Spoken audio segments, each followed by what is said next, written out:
This is Bryan Rudnick coming to you from the Freedom Trail in New England, where the blood of patriots has been shed for generations, where our nation was founded, where the founding fathers received the inspiration to lead and form this great nation.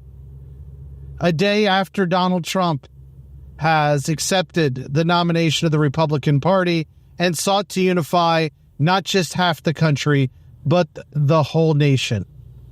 It is a great day to be Donald Trump.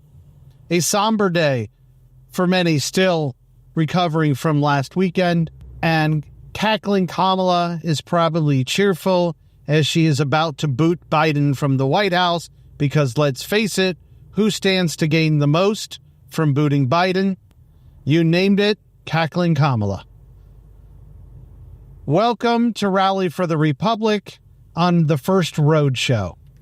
I'll be back to you in a moment. This is a battle cry for the American way of life and a relentless pursuit of truth and justice. It comes from a voice with unmatched experience and unyielding resolve. Join us as we dissect current events and tip the scales in your favor. This is Rally for the Republic with your host, Bryan Rudnick. Bryan Rudnick, Rally for the Republic on the First Roadshow here in New England, meeting everyday Americans, asking them about their thoughts on America, asking them their perception of another bad Biden week, asking them if they're ready to support Donald Trump. In the enclaves of New England, we have modern-day patriots, everyday working Americans who, like the rest of us nationwide, are suffering from inflation, who are wondering about the border crisis, who are telling me about the illegal aliens sitting in Terminal E at the Boston Logan International Airport, who see the border crisis firsthand being paid for with their tax-paying dollars while they suffer from inflation.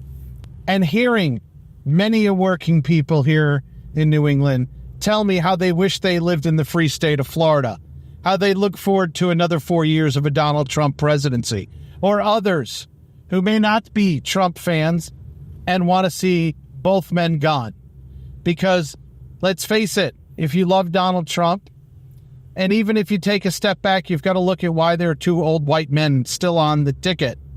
And Donald Trump obviously heard those concerns and put J.D. Vance on his ticket to show people he's already thinking about the future. He's thinking about somebody who can carry the torch forward. And we saw a convention that not only featured Amber Rose, but we had Hulkamania. And if there's anything that is going to save America better than Donald Trump, it is Hulkamania, brother. You got that right. Because even the Hulkster saw the tag team of the Donald and J.D. Vance is the best way to make America great again. We saw a fantastic convention this week, one that obviously drove home the points of the message in this year's election about border security, the economy, inflation, and the great American dream that can still be a dream for so many hardworking Americans, so long as the right leaders serve our nation in Congress and in the White House. That is the reality we face. The stakes are high in 2024. As Donald Trump pointed out, we could be headed into World War III. Americans don't need to pay for another war, another long-term international war. We're still dealing with the young men and women who are recovering from the last 20 plus years of being away at war. The PTSD, trying to find themselves, trying to find their way through life to get an education. Many have struggled. We know that many great veterans, especially in the wars of the last 2 decades, have suffered more than we could have anticipated. And with the abysmal withdrawal from Afghanistan, we're still wondering if it was all still worth it, because the world is still on fire. And that's why great leaders are needed right now in this country.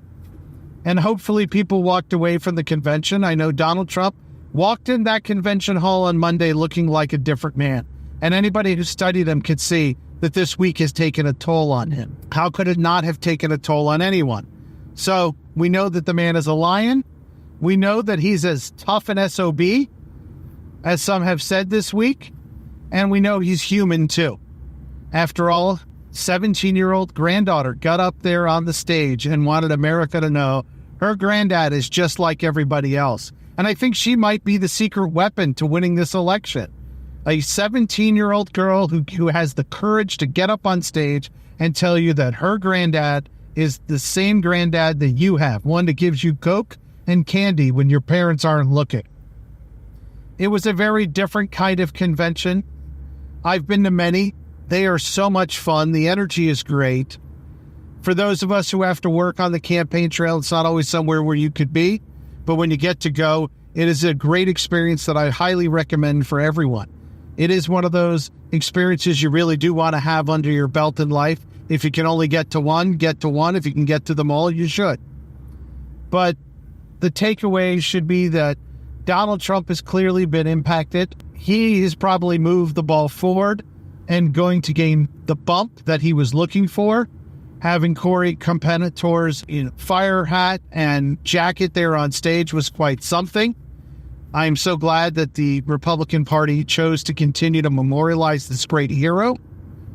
We need to not forget this man. We need to remember that he embodies everything that is great about the American spirit. More importantly, he proves the standard by which all parents must try to live by, but hopefully don't end their lives the same way. So as we reflect upon the week, you've got to wonder. It keeps getting worse. This morning's news has been about, is Joe Biden stepping down? Will this be the weekend that ends it all? As Nancy Pelosi, Chuck Schumer, Hakeem Jeffries, and others finally convinced Joe Biden by moving pieces on the chessboard, by getting pencil neck Adam Schiff, by getting 6 other Democrat members of Congress to come out this morning. Have they convinced Joe it's time to go? And yet by lunchtime, you've got Biden family members coming out and aides and close confidants saying, Joe ain't going anywhere. He's just recovering from COVID and he'll be back on the campaign trail next week. But it really makes you wonder, can this man endure another week on the campaign trail? Because he ain't no Donald Trump. Nobody's going to be able to convince this man to get back on the campaign trail if he's endured half of what Donald Trump has had to endure. And you really got to look with all the gossip that's going on around Team Biden. Why has it been allowed to happen? Because typically you're used to the palace intrigue stories in politics. They happen all the time, especially around the White House. But you've got to wonder, who's continuing to push the flame to keep America and their leftist media friends spending this week trying to overshadow Donald Trump's convention to embarrass their own party's nominee?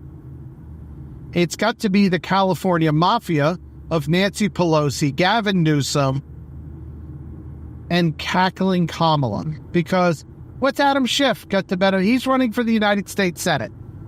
He's got so much money he has raised from lying about Donald Trump, lying about Russia collusion, promoting being an impeachment manager, promoting the false impeachment or an unconstitutional legal impeachment of Donald Trump. But what's he really going to gain? Because he probably was going to be a shoo-in for the U.S. Senate. But anybody who knows how things work on Capitol Hill and understands the relationship between Nancy Pelosi and a lot of the California contingents knows that she and Adam Schiff are really close. Neither blows their nose without asking the other for permission or taking their temperature. And everybody in the Democrat Party knows that Nancy Pelosi continues to pull the strings. And if you're Hakeem Jeffries, it's hard to go to people like the Congressman Clyburn from South Carolina, who delivered the nomination of Joe Biden, the old-time black Democrats, and convince them that they got to kick their racist friend out. Because Hakeem Jeffries wants to be Speaker of the House. He's got to walk a fine line. And yes, the unfortunate thing is he could end up being Speaker if the Republican Party doesn't play its cards right. This is the election for the Democrats to lose.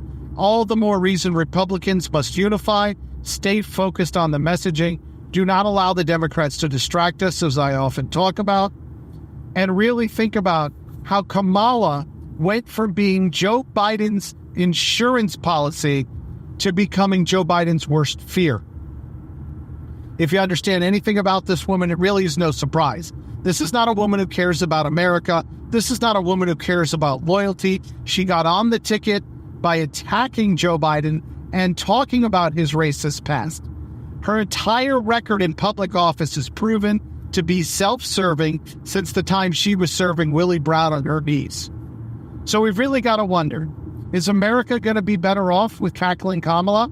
Is this really the woman that, if women are so excited to have a woman running this country and in the White House, is this the model for our daughters? As a girl dad, I say absolutely not. This woman's as fake as they come. She's a phony. Her agenda is power. She gets on a BET and claims it's about women's reproductive rights. Baloney.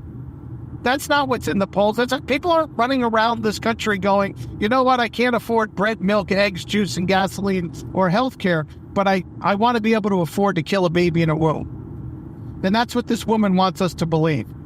She failed at the border. She failed at everything she's touched.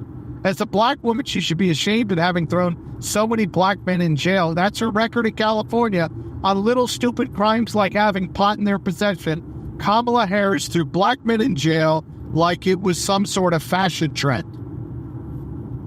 Yet nobody sees the problem that this woman is heartbeats away from being in the Oval Office. Could be hours, if not days away. This is the real unfortunate story, or at least second most unfortunate story of the week. So tell your friends, tell your family members, if you really care about this country. I don't care if you're even a Democrat, you know Democrats, tell them to rethink promoting Kamala Harris. Let her remain Joe Biden's insurance policy, because as bad as Joe Biden is, this woman's going to be worse. And yeah, it's actually going to reinvigorate the Democrat Party for a while, and it's going to hurt Republican candidates up and down the ballot, because they're going to have a fresh person, a fresh candidate, a fresh face. As ugly as that face is, it's going to be a fresh face, and their leftist media friends are going to hype it like crazy because they're going to claim it's the first woman who's ever going to really have a shot of being in the Oval Office, because she'll be there. And she'll be an automatic incumbent, which is difficult to defeat. Is that really what we want? We don't. We need to make sure that we stay focused on the events of last week. The fact that the Secret Service hierarchy, clearly not the agents surrounding Donald Trump, who he made sure to thank and praise for their bravery and patriotism. But we need to remember that somebody at the top screwed up, and it was intentional. They knew. Think of what we're hearing. Donald Trump has spent years talking about the deep state and the administrative state and the problems, how this country is run. The people who are telling Joe Biden what to do, the people that Barack Obama clearly is taking orders from and is now probably part of their posse, are pulling the strings, controlling all sorts of things within our government and our economy. And Donald Trump said it's rigged, and it's being proven right. You know, it's a funny thing. As crazy as so many people think that Donald Trump just says outlandish things, they can't understand it, they can't get their head wrapped around it, and they wonder, is this man loony? Well, you know what? You got to be a little loony to be able to take a bullet, get up, and keep going. And it's the right kind of loony for this time, this very crazy time in our life. Our nation is not on the brakes of collapse, thankfully. It doesn't look like cities on fire like summer of 2020 when BLM and Antifa were doing billions of dollars of damage. But we do have a somewhat divided country. Our founding fathers knew we would not always be fully unified. They promoted debate. But this country needs to remain focused on debating within a civil framework. And no, we cannot allow the deep state to take out any leaders, even if we dislike them. But you've got to wonder why the Secret Service would allow somebody to be outside the perimeter, inside the perimeter, by the way, at one point, with a rangefinder that, if you haven't heard, he wasn't playing golf. He was intending to figure out his shot. because that's what shooters do. They use a rangefinder to figure out long-distance shooting. And the Secret Service allowed it to happen. And on Monday was the fault. Monday and Tuesday was the fault of local police. And now we find out local police told the Secret Service that they cannot guard that building. Secret Service was there. They knew all sorts of stuff is coming out. We're only a matter of days away from the chief of the Secret Service testifying at Congress. She's due to be there on Monday. And like I predicted the other day, we're going to hear questions like, what did you know and when did you know it? And somebody is going to come up with magic bullet theories. It may not be called the magic bullet theory. In 2 miles, the right 2 lanes to take exit 78 for I-84 toward Hartford, Connecticut, New York City. And here you go. You could tell I'm still on the Freedom Trail in New England, traveling the roads, reliving what our founding fathers did, re-inspired, re-engaged, and remember, and even remind myself of what this is all about. Because we have this beautiful, great nation, and we need to preserve it. And we cannot allow what happened last weekend to be a trend or to be worse than the trend. Because we all know the Secret Service is supposed to embody and be the symbol of these great patriots who are willing to give their life for our leaders. And yet, some of them fail. Some of them failed miserably. And the only explanation is that it was intentional. Give that some thought while I take a pause for the cause and maybe a little bit of water. You are listening to Rally for the Republic with your host, Bryan Rudnick. Bryan Rudnick, Rally for the Republic, here on the Freedom Trail, once traveled by our founding fathers and other great patriots throughout the generations of our nation's 248 years. It's been a truly fantastic week being here in New England, where I have had the opportunity to meet with everyday Americans, the opportunity to visit old friends, possibly some family along the way, and even spent some time in the live free or die state. That'll be New Hampshire, the Granite State. I highly encourage everybody to make their way up here to see some of my friends at the 6 Hour Experience Center, where freedom truly rings, even goes bang a few times, where they make some of America's finest weapons. And the company is just filled. One of the best things that they do is they fill their ranks of the staff, which is great Americans, great young people, great experienced people, and lots of veterans. It's really wonderful to spend time at their facility with some of their staff, experiencing some of their newest technology, having fun, but even having conversations with people there and overhearing and listening to people talk about the election. It's one of the best parts of being on the road in an election year, is because it's definitely not flying and traveling. It's really the opportunity to get out of the bubble and just hear people in the field talk about what impacts them, what concerns them. Obviously, at the SIG Experience Center, I got the opportunity to hear customers and staff just randomly talking about the election. Obviously, people there very concerned about the left's agenda banning guns, the attempts to continuously find excuses to call every gun an assault weapon and ban them, to obviously limit things like magazines. They even have a wall dedicated to the California and Massachusetts compliant magazines, where apparently you can have, 3 bullets and 2 eraser tops in your gun, and somehow that's going to, keep you safe. And then to have conversation with people who live in Massachusetts who tell you as much as they think they need a gun, they're so worried that because in Massachusetts they hate guns so much, you don't have a stand your ground law like you do in states like Florida. So if you're defending your family from a criminal, from a predator, from somebody who crossed the border and may want to harm you, pulling the trigger not only is your last resort, you might want to refrain from it because you're the person likely to go to jail because you chose to stand your ground, protect your family. That's your God-given and constitutional right.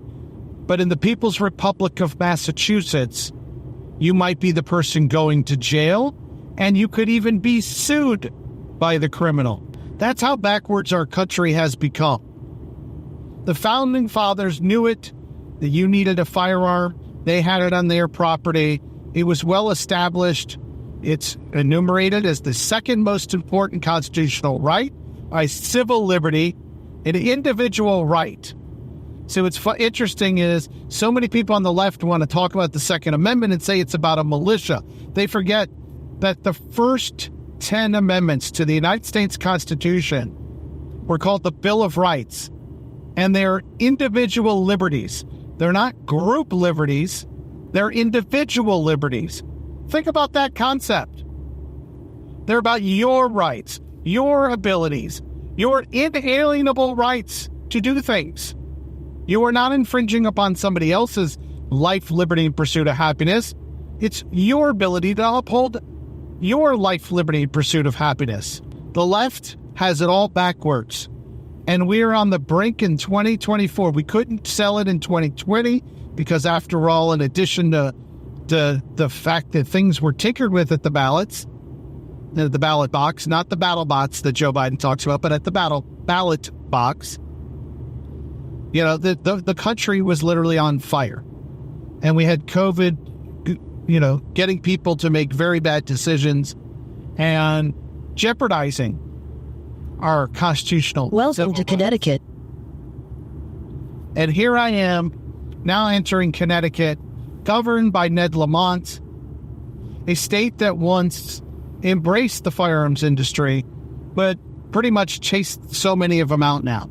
So many of them had to leave this state to go to North Carolina, a state that not only enjoys their firearms, but the residents enjoy the jobs too.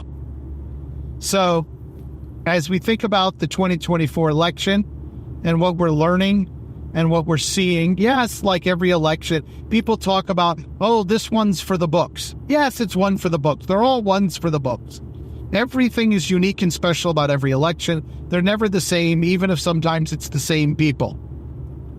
But we're going through an election with an attempted assassination. We're going through the books with questions about the fitness of a president of the United States, where it's no longer hyperbole. We're going through an election where we possibly could be on the verge of a third world war. We're going through an election where there are Americans who can't eat, who can't put food on the table. A Federal Reserve that doesn't want to play ball. I'm no economist, but I think one of the dumbest policies we've ever experienced is not only allowing the Federal Reserve to have so much control, but allowing them to decide the interest rates. They're worried about the long term. Well, guess what? Politicians have to worry about the short term. They have to worry about people eating. They have to worry about people having jobs. Jobs don't happen when businesses can't afford the interest rates to expand and hire people. People can't buy homes and have stable lives if they can't afford a loan. They can't afford to get health care in this country if they have credit card and other lines of credit that they cannot afford. So instead of getting appropriate health care, they ignore the problem to their demise. But these are the kind of issues that politicians actually have to deal with. Do we worry about so-called long-term sound economic policies? While, by the way, at the same time, our nation's got such national debt of historic proportions that there is no chance that you, your grandchildren, or even your great-grandchildren can contribute enough money to paying it down. And then on top of it, you got to worry about China calling in what we owe them. So are we really doing the right things, or should we be holding our politicians accountable? Not only to reducing our government spending, which has caused so much of the inflation, but how about putting better control over the Federal Reserve? You really should talk to candidates who are running for office and see if they know anything about sound economic policy. Do they really know the problems with the value of the dollar and how to fix it, the policies that will require it? Are they or seeking to be the elected representative who understands that we can't send our nation into endless wars, which apparently the defense industry is up in arms this week because they know J.D. Vance does not believe in it. And he is going to advocate against every war, which is going to create problems for the defense industrial complex. and a whole lot of lobbyists and a whole lot of jobs, actually, in various districts around the country. So somebody better have a plan for how to take those defense contract jobs and turn them into jobs for the AI industry or something more meaningful. How about jobs in the teaching industry? How about we find a way to incentivize people to go teach in the worst schools in America to help change a generation of kids who may not otherwise have the chance to get out of the hood or to get a quality education even if they're not in the hood. One of the biggest problems we lack in this country is the appropriate national service outside the military. Years ago, I wrote a policy paper on why, like countries like Israel, who require at least 2 years of national service, we should adopt things like that. I know we have Bill Clinton and Barack Obama tried to pull and advocate for some programs like that, and I advocated for it almost 25 years ago, or a little less than 25 years ago, but definitely more than 20, that we should find a way to give loan forgiveness, not Joe Biden loan forgiveness, but loan forgiveness to people who are willing to graduate from the best schools in America and then go work in underprivileged communities. Because some of the union teachers in America refuse to go to those schools. Yes, some of them are dangerous. Yes, you might have to drive through dangerous neighborhoods. But that's why we should be fighting for those children, the next generation of children in this country. If you don't want them in crime, if you don't want them to end up in a cycle of recidivism, if you don't want them taking from the public dole, then you need to find a way to help give children in this country a leg up. Because maybe we've lost the current generation at times in certain communities, but we've got God's children who can be molded, and we need to treat them as such. And we need to find a way. If you want to make America great again, we've got to have policies that will do it. These policies can't just be about parents putting their kids in daycare. That's a lot of what you hear coming from administrations. You are listening to Rally for the Republic with your host, Bryan Rudnick. Bryan Rudnick, Rally for the Republic, here in pole position on Route 84, going around Hartford, trying to decipher which exit to take, wondering if it's safe for any American to be in the city of Hartford, but I digress. I want to remind the Rally for the Republic listeners how thankful I am that you take the time to listen and send me your feedback at rallyfortherepublic.com. I appreciate you sharing the episodes with your friends and loved ones, and I am working hard to provide you with an episode at least 3 times a week that will be thought-provoking and with guests that will give you insights into the political process and what is happening around this great nation as we try to make it great once again. We should all send our prayers to Joe Biden that he recovers from his cold very quickly, reinvigorated with B12 and anything else they want to give him, because Kamala is there cackling on donor phone calls today, trying to sell the bullshit that she and Jumping Joe are going to win. That is the reality on the Democrat Party. She knows that she's got to look like the good lieutenant, the faithful, loyal lieutenant, while she has somebody behind the scenes maneuvering to sell Joe down the Delaware River. So what we really want to think about is the crazy week we've had.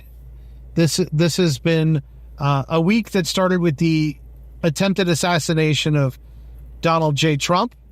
This is a week where we found out members of the Secret Service obviously pledged their allegiance to the deep state rather than to the oath that they took to wear the badge of one of the most distinguished law enforcement agencies throughout history.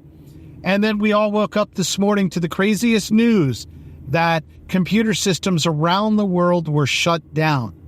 It's like something out of a sci-fi novel. 4 years ago, we experienced an election during a once-in-a-lifetime pandemic. Now we wake up months before an election that is going to be historic to a whole new level of history, and people can't fly, they can't travel, they can't bank, they can't shop, They can't do anything because we're a society that, of course, is addicted to our devices and to the internet and to computers. And somehow a software glitch has practically taken down the world. And they're claiming it is not at all security related. They weren't hacked, whatever the excuse is. The reality is you need to be prepared for what's next because the United States is under threat. We have always been a target. We will always continue to be a target, especially when we have weak leadership from the White House and whoever it is in there pulling strings. And you need to get prepared. And you need to do things like go visit my friends at the SIG Freedom Experience and learn what opportunities and equipment is available to you to protect your loved ones. You need to think back to the roots of our founding fathers and the colonialists and what they did to survive. Because while we can continue to live in a high-tech world, we still need to eat, we still need to survive, we still need to be able to function. And all too often, our nation has decided to forego the roots of civilization. We've abandoned religion. We've abandoned real food sources. We've abandoned sanity at times. And if we're going to survive as a republic, you need to actually know how to survive. I'm not saying the world's coming to an end tomorrow. Hopefully, we're all here 50, 100, and 200 years more of our civilization, if not longer, whatever God has in store for us. Hopefully, it's not the Chinese dictating our fate. Hopefully, it's not President Putin, who might look like President Zelensky.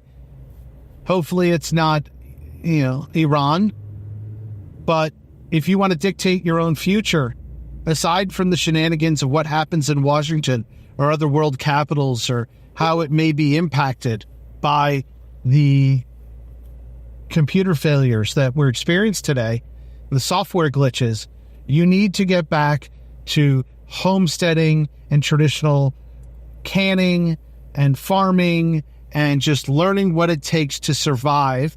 And don't forget to prepare for the ability to continue to drink clean water. If you live outside of Flint, Michigan, and you live outside East Palestine, you have the opportunity to find a way to drink clean water. And by the way, what a great touch to have the mayor of East Palestine speak at the Republican convention this week and talk about what it was like to witness the true love and care of Donald Trump for the American people. How he came in with respect to the community, to help the community, to lift their spirits, to deliver water, and to eat McDonald's with them.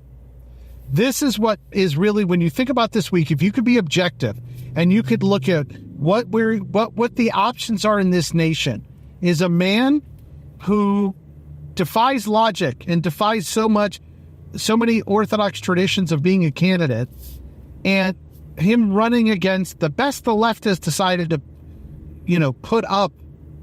And do you want somebody who can take a bullet and keep running? Do you want somebody who just doesn't let anything stop him? Or do you want somebody who lets the China virus stop him 4 times later after 52 follow-up injections? It makes you wonder what's going on here. And you've got to think about this. Does Jumping Joe, Scranton Joe, whatever he goes by, does he care enough to show up to East Palestine the moment something happens? Does he show up to... Donald Trump was at the Parkland High School visiting families and at the hospital the moment that crisis occurred. And he was in East Palestine. He's not president of the United States, but he went because he cares and he understands the importance. And he went, and years ago, he went to Flint, Michigan to bring attention because he knows wherever he goes, attention follows.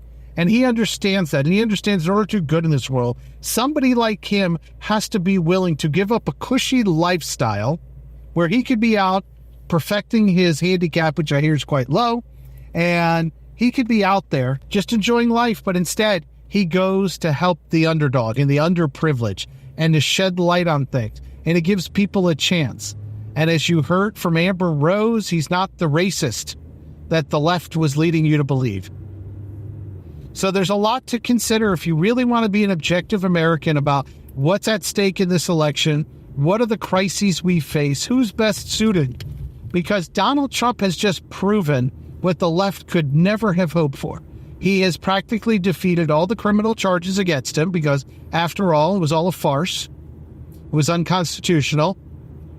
He's defeated a bullet that almost took his life. He's defeated the China virus years ago. He's defeated all the barbs and attacks and innuendos and, every name they could have called him. And yet he keeps going, and he keeps trying, and he keeps fighting. And even in a week where most people would be suffering from post-traumatic stress syndrome, and it may have taken a little toll on him, he keeps pushing. He is not giving up on America, and neither should you. So that's why I am reminding you that here at Rally for the Republic, this is a show dedicated to America for the Americans. It's not for cackling Kamala. It's not for her friends. It's not for people with pronouns. It's not for people who are going to be fake and phony and think that the biggest crisis facing our nation today is the ability for somebody to kill a child in the womb. No, we've got bigger issues, and it requires common sense and sanity, and it requires experience, and it requires somebody who's willing to be like our founding fathers, who's willing to give up their fortune, their honor, their lives for a greater cause, a bigger cause. And that's what I'm trying to shed light on here at Rally for the Republic, is what's real. How does it all happen? What are the machinations? And we're not about the hype. But I'm going to bring you real America. I'm going to bring you the truth about the political process. I'm going to give you insights. And I hope that I shed some light on the freedom-loving Americans who also should travel the freedom trail like I'm doing literally right now, to see how great this nation is, and to remember that we've got to keep pushing to keep this republic for the next generation. So thank you. Please be in touch. And I look forward to enlightening you more next week. God bless America. Take care. Have a wonderful weekend. Thank you for joining us on Rally for the Republic, where we are fighting for America's future. Visit 1776coalition.com. Rally for the Republic podcast is available on Spotify, Amazon, Apple, and Google Podcasts. Don't forget to like, subscribe, and download. Join Bryan Rudnick next time as we continue to fight for the American way of life and challenge the hypocrisy. This is Rally for the Republic.